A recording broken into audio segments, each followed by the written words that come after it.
नमस्कार, कसे सगळे मस्त ना. तर आत्ताच जेवण करून बसलो आहोत. विराज इथं झोपलाय झोळीमध्ये. तर ना भयानक ऊन आहे आमच्या इथे. तुमच्याकडे आहे का?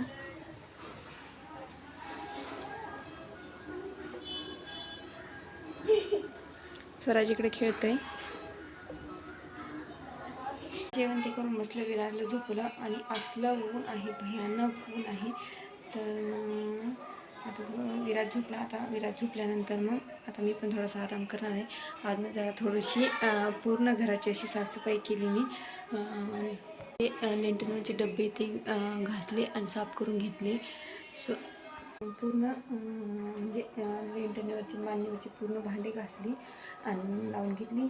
कारण खूप धूळ झाली होती त्याच्यामुळे. कारण आता पावसाळा सुरू होते, म्हणजे सुरू होईलच. कसा वाटला मी व्लॉग ते कमेंट करून सांगायला विसरू नका. धन्यवाद.